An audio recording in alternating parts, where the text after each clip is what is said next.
은혜 받은 성도는 은혜가 되는 삶이 돼야 될 줄로 믿습니다.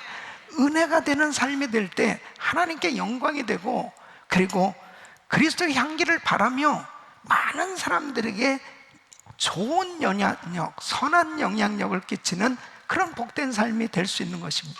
이 오늘 본문 말씀을 보면 은혜 받은 자가 은혜가 되는 삶을 사는 아름다운 모습을 발견하게 됩니다. 바로 그 사람이 스데반 집사입니다. 예루살렘 교회는 당시에 큰 부흥을 이뤘어요. 참 건강한 교회, 행복한 교회였습니다. 그런데 이 교회에 문제가 생겼습니다. 바로 구제하는 일 때문에 서로 원망이 생겨졌고 다툼이 생겨졌습니다. 이제 교회에 문제가 생겨졌고 이 일로 인해서 사도들이 너무 힘든 그런 시간을 보내야 했습니다. 그래서 오늘 본문 1절로 2절 말씀 보면은 그때의 제자가 더 많아졌는데 헬라파 유대인들이 자기의 과부들이 그 매일 구제에 빠짐으로 히브리파 사람을 원망한데, 2절에 보면 12사도가 모든 제자를 불러 이르되 우리가 하나님의 말씀을 제쳐놓고 공개를 일삼는 것이 마땅치 아니하니, 그래서 이 교회가 가장 힘들 때, 사도들이 가장 어려운 이러한 문제가 생겨졌을 때 그 7 집사를 이제 세워서 이 문제를 해결하게 됐는데, 바로 스데반 집사의 역할은 굉장히 큰 그런 공헌을 하게 된 걸 볼 수 있습니다. 그래서 결국 교회 문제가 해결되었고, 그리고 사도들이 힘을 얻어서 힘있게 사역을 감당할 때 교회가 큰 부흥을 이루게 된 걸 볼 수 있습니다. 이 스데반은 평신도였지만은 정말 하나님 앞에 참 은혜가 되는 삶을 살았습니다. 그리고 그는 전도하다가 이제 돌에 맞아 죽는 이런 순간에도 정말 자세가 흐트러짐 없이 참 하나님 앞에 온전히 영광을 돌리면서 순교하는 모습은, 와, 정말 이렇게 살아야지 할 만큼 은혜가 되어지는 아름다운 모습을 보게 됩니다. 얼마나 큰 감동이 되는지 몰라요. 우리 사랑하는 성도 여러분, 어떤 사람은 같은 은혜를 받았는데 그렇게 은혜가 되는 삶이 돼요.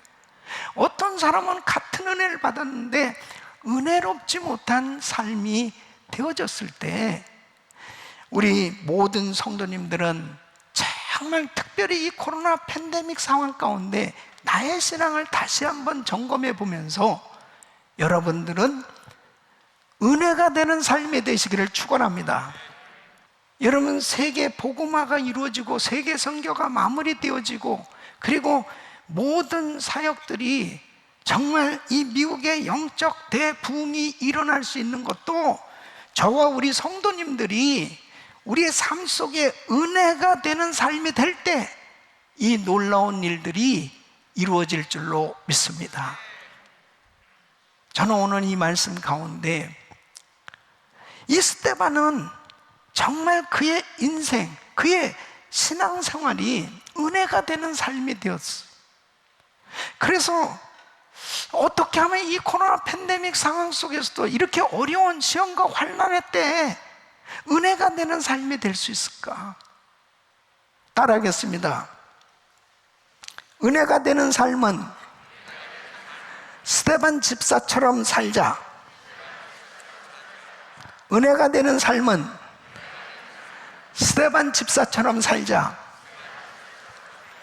스데반 집사님 같이 은혜가 되는 삶이 되기를 예수 그리스도 이름으로 축원합니다. 저는 오늘 이 말씀을 통해서 스데반은 어떻게 은혜의 삶이 되었는가, 정말 어떻게 하면 나의 삶이 하나님이 기뻐하시는 이 은혜가 되는 삶이 될 수 있을까? 오늘 이 말씀을 증거할 때 우리 성도님들은 특별히 많은 은혜를 받은 분들이에요. 여러분들의 삶이 정말 은혜가 되는 삶이 되시기를 축원합니다. 첫째는 이 스데반은 평소 신앙생활이 은혜가 되는 삶이었습니다. 여러분, 예루살렘 교회에 자, 구제하는 일에 문제가 생겼어요. 그때 사도들이 모여서 이제 이 문제는 바로 우리가 할 일이 아니고 이제 7 집사를 선택해서 그들에게 맡기자. 이 사도들이 하던 일을 누구에게 맡길 것인가 했을 때에 바로 3절 말씀 보면, 형제들아 너희 가운데서 성령과 지혜가 충만하여 칭찬 듣는 사람 7을 택하라. 자, 성령과 지혜가 충만하고 칭찬 듣는 사람 7을 택하자, 이렇게 결정을 했습니다. 그리고 5절 말씀 보면은 온 무리가 이 말을 기뻐하여 믿음과 성령이 충만한 사람 스데반과, 그래서 스데반과 6사람, 그래서 7사람이 이제 집사 직분을 받게 되는데, 이 스데반은 성령이 충만한 사람이었습니다. 이 스데반은 집사가 되기 전에도 성령 충만했고, 집사가 된 후에도 성령 충만했고, 그가 복음을 전하다가 죽을 때까지 그에게 따라다녔던 그 친구는 성령 충만한 사람 스데반. 여러분, 평소에 신앙생활이 다 성령 충만했어요. 그게 은혜가 되는 삶이었단 말이에요. 그래서 사람들이 7사람을 뽑는데, 저 스데반은 참 성령 충만한 사람이야, 믿음 충만하고 지혜가 충만한 사람이야 하고 주변 사람들이 인정하고 칭찬했던 사람이었습니다. 이 평소에 신앙생활이 은혜가 되는 삶이었습니다. 여러분, 스데반은 사도가 아니에요. 평신도였지만은 그는 얼마나 말씀 충만한 그 성도였냐면은, 이 사도행전 7장을 보면은 이제 전도를 하는데, 복음을 전하는데 그 공회원들 앞에서 사실은 상당히 두려운 자리죠. 그런데 아브라함에서부터 예수님까지 성경 전체를 구속사적으로 이 꿰뚫면서 말씀을 전하고 있는 걸 볼 수 있습니다. 놀랍습니다. 성경에 대한 지식이, 이 말씀이 얼마나 확실하게 깨닫고 알고 그렇게 논리정연하게 말씀을 전하고 있는지 몰라요. 그러니까 스데반은 이렇게 말씀을 전할 정도면 얼마나 성경을 많이 읽었겠어요. 얼마나 사도들로 하여금 성경 공부를 많이 했겠어요. 그리고 늘 하나님의 말씀으로 충만했던 거예요. 그러니까 여러분, 우리가 평소에 다 성경을 읽고 기도하고 그리고 성령 충만할 때 어떤 어려운 상황 가운데서도 대성령 충만한 모습으로 드러나게 될 줄로 믿습니다. 그러니까 사도행전 6장 15절에 보면 이 공회에서 이제 사실 두려운 자리인데 거기서 말씀을 전하게 되는데, 공회 중에 앉은 사람들이 다 스데반을 주목하여 보니 그 얼굴이 천사의 얼굴과 같더라 그랬습니다. 그 얼굴이 천사의 얼굴과 같은 거예요. 그 얼굴이 빛나는 거예요. 여러분, 성령 충만한 사람은 성령 충만함이 얼굴로 나타나게 됐습니다. 은혜 충만한 사람은 얼굴로 은혜 충만한 모습이 나타나게 된다니까요. 헬렌 켈러는 이런 말을 했어요. 빛을 향해 얼굴을 뜨십시오. 그러면 당신의 얼굴에 그림자가 없어질 것입니다. 여러분, 빛 대신 예수님을 향해서 끊임없이 그 주님을 바라보세요. 그러면 여러분 삶 속에 어두움이 사라질 줄로 믿습니다. 빛 대신 주님을 향해서 끊임없이 바라보세요. 주바라기로 끊임없이 그 주님을 바라보면 주님을 닮아가게 돼 있다니까요. 그러니까 아무리 이렇게 코로나 팬데믹으로 우리가 힘들고 어려운 삶의 여정을 지나고 있지만, 항상 성령 충만하면, 하나님의 은혜로 충만하면 우리 삶 가운데 있는 이 어둠이 다 사라지게 돼 있어요. 떠나가게 돼 있어요. 그래서 주님을 바라보며 사는 삶, 그 사랑, 평소에 신앙생활이 항상 하나님의 은혜로 충만한 사람은 은혜 충만한 삶이 그의 얼굴로, 그의 삶에 그대로 나타나게 되는 줄로 믿습니다. 여러분, 성령 충만하시기를 축원합니다. 우리의 삶은요, 힘들고 어려워도, 고통 가운데서도, 괴로움 가운데서도 성령 충만할 수 있다니까요. 은혜 충만할 수 있다니까요. 믿음 충만할 수 있다니까요.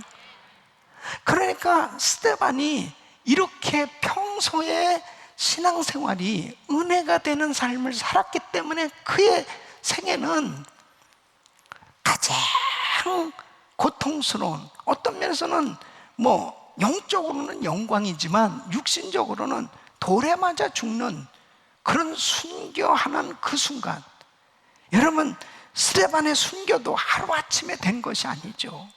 평소의 삶이 바로 은혜가 되는 삶이 되었기 때문에 끝에까지 그렇게 아름답게 하나님 앞에 드려질 수 있었던 것입니다.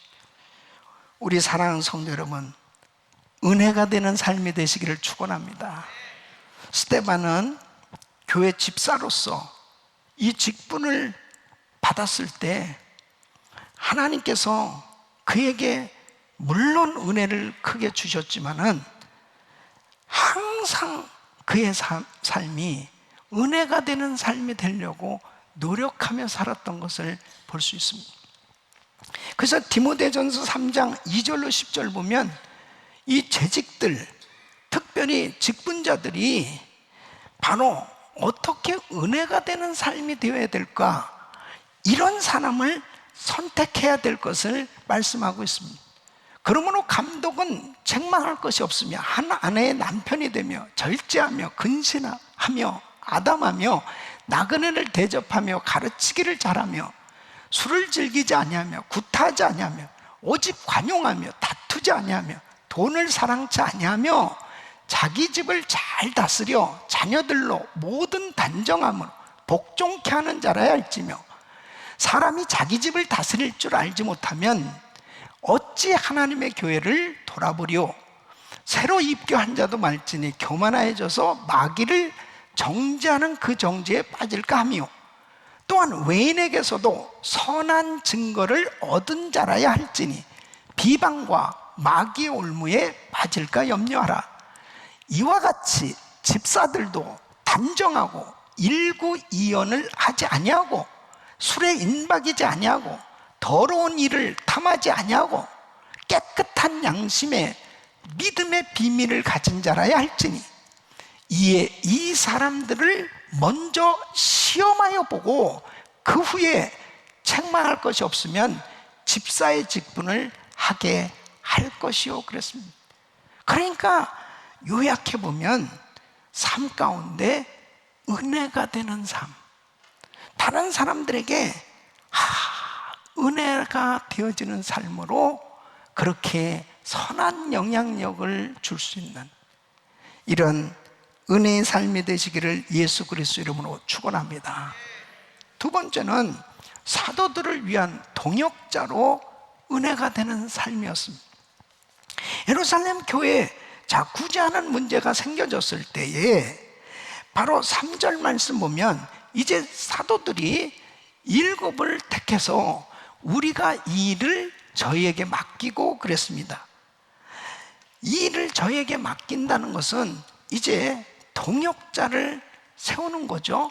이 동역자는 바로 함께 일하는 사람, 돕는 사람입니다. 그래서 사도들과 함께 일할 사람, 사도들을 도와서 일할 재직을 세우는 거예요.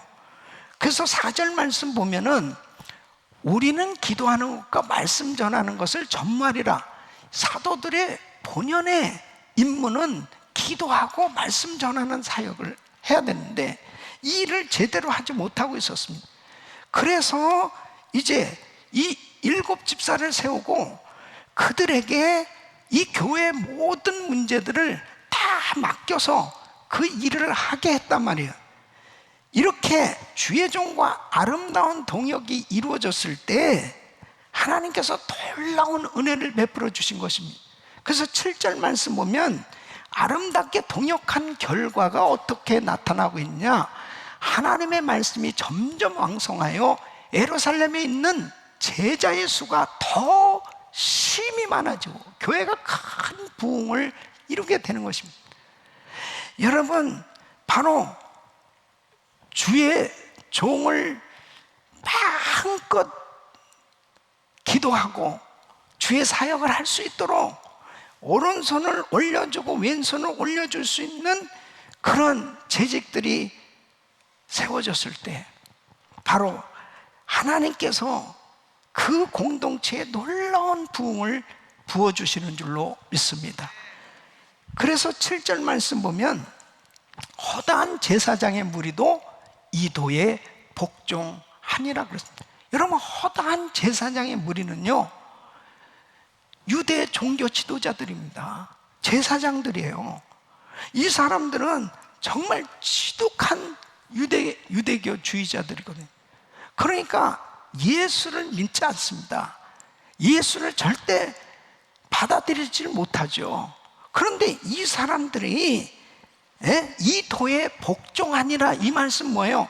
예수가 그리스도시요, 예수가 메시아요, 예수가 하나님의 아들이요, 예수가 구원자라고 하는 이 도에 복종이 됐다니까요. 이것은 놀라운 개혁입니다. 놀라운 변화의 역사가 일어났습니다.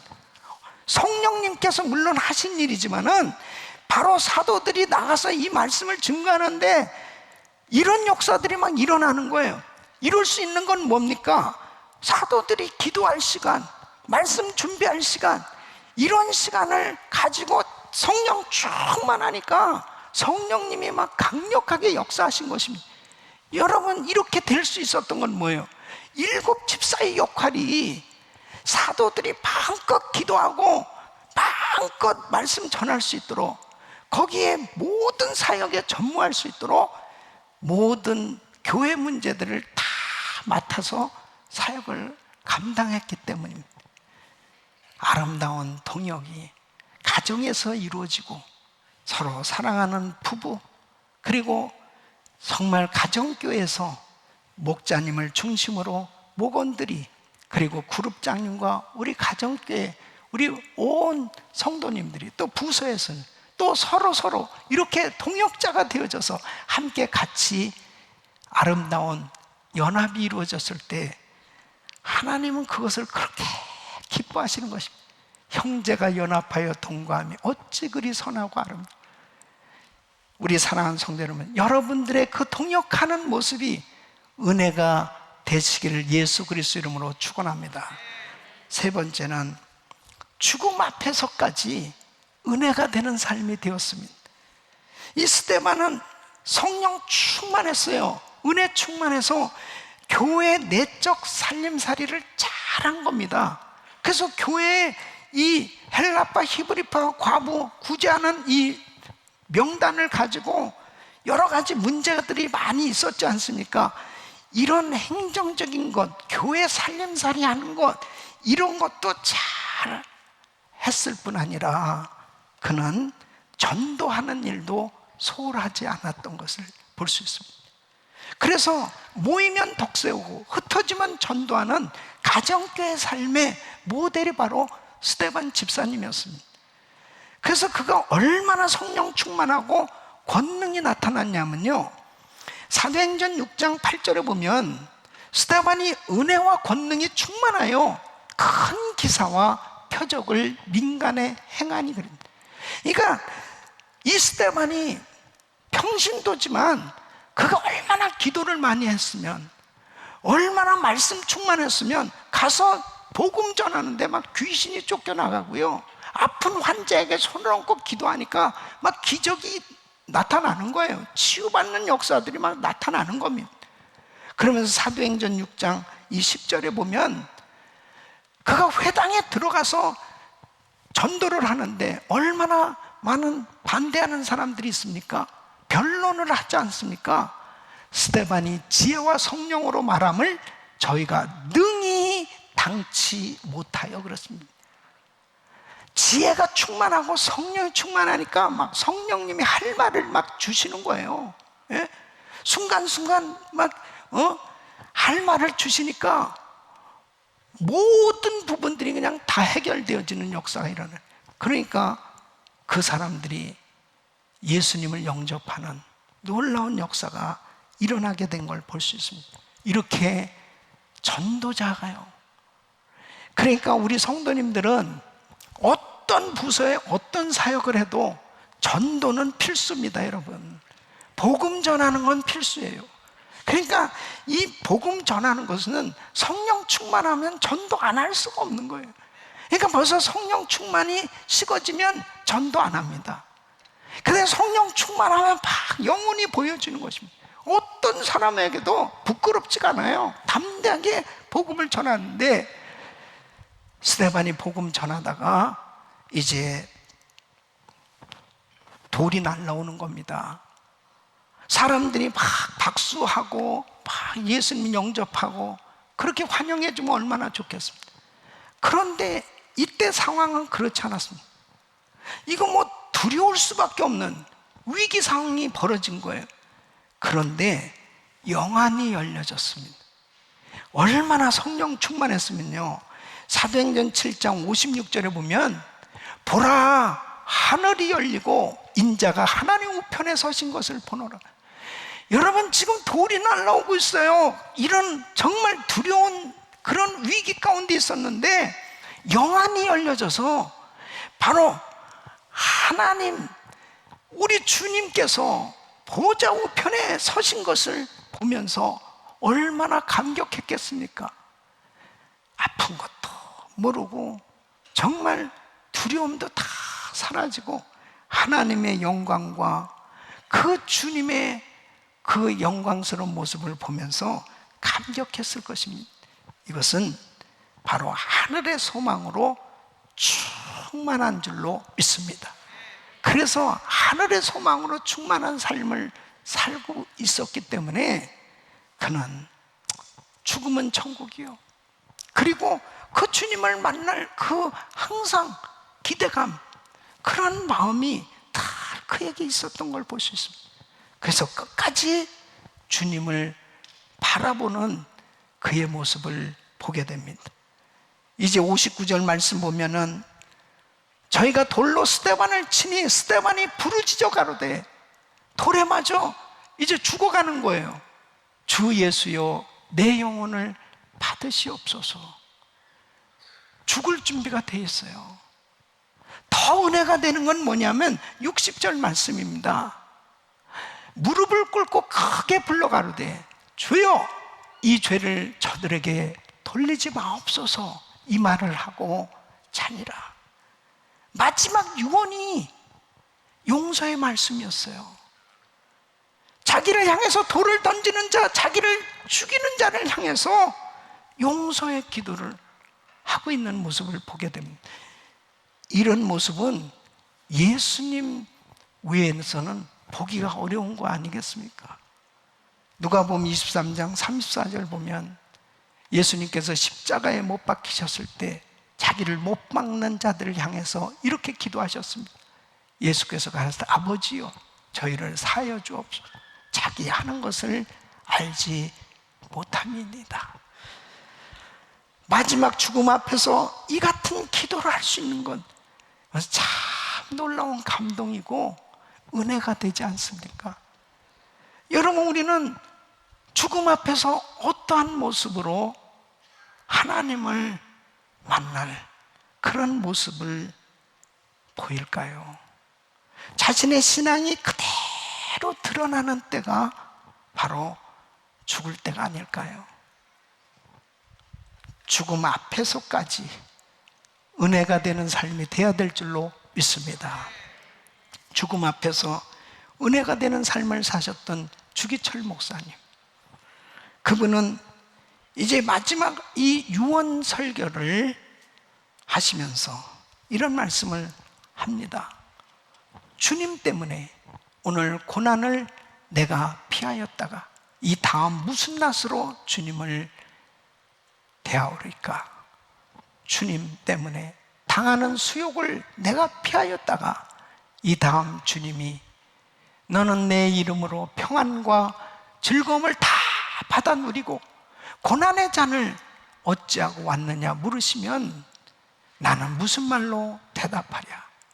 주님 때문에 오늘 십자가 내가 피하였다가 이 다음 주님이 너 내가 준 유일한 유산인 고난의 십자가를 어찌하고 왔느냐 물으시면 나는 무슨 말로 대답하랴? 주기철 목사님은 묵묵히 순교의 길을 걸어가셨던 것입니다. 요한복음 12장 24절 말씀 보면 내가 진실로 진실로 너에게 이르노니 한 알의 밀이 땅에 떨어져 죽지 아니하면 한 알 그대로 있고 죽으면 많은 열매를 맺은 신앙생활은 끝까지 은혜가 되는 삶이 되어야 될 줄로 믿습니다. 이렇게 죽음 앞에서까지 은혜가 되는 삶을 사셨던 이런 귀한 분들로 인해서 많은 구원의 열매들이 맺어지고 그리고 정말 하나님 앞에 두려울 수밖에 없고 무서울 수밖에 없는 환경 속에도 흔들리지 아니하고 믿음을 지키는 하나님의 사람들로 세워졌던 것을 볼 수 있습니다. 사랑하는 성도 여러분, 우리는 이렇게 코로나 팬데믹 이런 환난의 시기를 지내는 가운데 이제 우리의 삶은 어떤 모습으로 드러나는 삶이 되어야 할까? 아무리 환난과 시험의 때라도 은혜가 되는 이러한 삶이 되어져야 하나님께 영광이 되고 그리고 이 어둡고 폐역한 세대 가운데서도 예수 그리스도의 복음 이 이름이 증거되어지는 그러한 하나님의 영광을 드러낸 삶이 되는 줄로 믿습니다. 우리 사랑하는 성도 여러분, 평소에 어떤 어려운 환경 가운데서라도 어떤 상황 속에서라도 은혜가 되는 삶이 되도록 날마다 하나님의 말씀을 묵상하고 늘 기도하고 늘 은혜 받는 그런 신앙생활이 되어질 뿐 아니라 여러분의 삶 가운데 항상 동역자로서 은혜가 되고 그리고 죽을 때까지 또 죽음 앞에서까지 은혜가 되는 삶이 되셔서 정말 여러분의 평생이 하나님 앞에 기쁨이 되어지고 그리고 예수 그리스도를 온 땅에 증거하는 그런 복된 삶으로 드러날 수 있기를 선한 영향력을 끼치는 삶이 되시기를 예수 그리스도 이름으로 축원합니다.